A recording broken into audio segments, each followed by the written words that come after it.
আধুনিক ইতিহাসের সবচেয়ে বড় নৌমহড়া শুরু করেছে রাশিয়া, যার নাম ওশান 2024। ব্যাপক মহড়াটি প্রশান্ত মহাসাগর, আর্কটিক মহাসাগর, ভূমধ্য মহাসাগর, কাস্পিয়ান সাগর এবং বাল্টিক সাগর জুড়ে অনুষ্ঠিত হচ্ছে। এই মহড়ার অংশ হিসেবে রাশিয়া 400টিরও বেশি যুদ্ধজাহাজ ও সাবমেরিন, প্রায় 120টি বিমান এবং 90,000-এর বেশি কর্মী মোতায়েন করেছে। এই মহড়ার মাধ্যমে রাশিয়ার নৌ ও বিমান বাহিনীর যুদ্ধ প্রস্তুতির মূল্যায়ন এবং আন্তঃকার্যক্ষমতার পরীক্ষা করা হবে। এছাড়া এই মহড়ায় চীনা যুদ্ধজাহাজও অংশগ্রহণ করতে পারে, যা দুই দেশের কৌশলগত সমন্বয়কে আরও গভীর করবে এবং নিরাপত্তা হুমকির মোকাবেলায় যৌথ সক্ষমতা বৃদ্ধি করবে। রুশ প্রেসিডেন্ট ভ্লাদিমির পুতিন মহড়ার উদ্বোধনে ভিডিও লিঙ্কের মাধ্যমে যোগ দেন এবং জানান যে এই মহড়ায় উচ্চ নির্ভুল অস্ত্র ব্যবহৃত হবে। মস্কো এবং কিয়েভের মধ্যে চলমান সংঘাতের মধ্যে রুশ সেনারা যে অভিজ্ঞতা অর্জন করেছে তা এই মহড়ায় কাজে লাগানো হবে। মহড়ায় রাশিয়ান প্রশান্ত মহাসাগরীয় নৌবহর একটি বিশাল যৌথ হামলা শুরু করে এবং 1 ডজন ক্রুজ ক্ষেপণাস্ত্র নিক্ষেপ করে, পানির নিচে থেকে কলিবর মিসাইল নিক্ষেপ করে।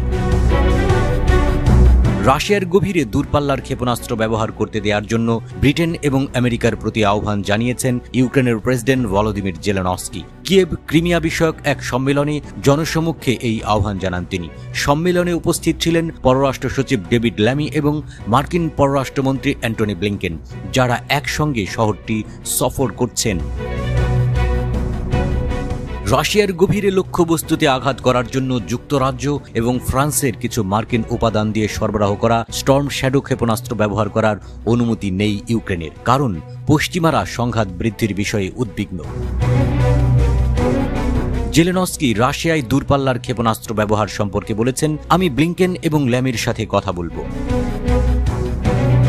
রাশিয়ার অভ্যন্তরে হামলা চালাতে ইউক্রেনকে দূরপাল্লার ক্ষেপণাস্ত্র সরবরাহের ইঙ্গিত দিয়েছে যুক্তরাষ্ট্র। ইউক্রেনের সঙ্গে বিষয়টি নিয়ে আলোচনার জন্য মার্কিন পররাষ্ট্রমন্ত্রী অ্যান্টনি ব্লিংকেন এবং যুক্তরাজ্যের পররাষ্ট্রমন্ত্রী ডেভিড ল্যামি যৌথ সফরে বুধবার কিয়েভে পৌঁছান। এর আগে মার্কিন প্রেসিডেন্ট জো বাইডেন বলেছিলেন, দূরপাল্লার ক্ষেপণাস্ত্রের ব্যাপারে নিষেধাজ্ঞাগুলো প্রত্যাহার করার বিষয়ে তার প্রশাসন কাজ করছে।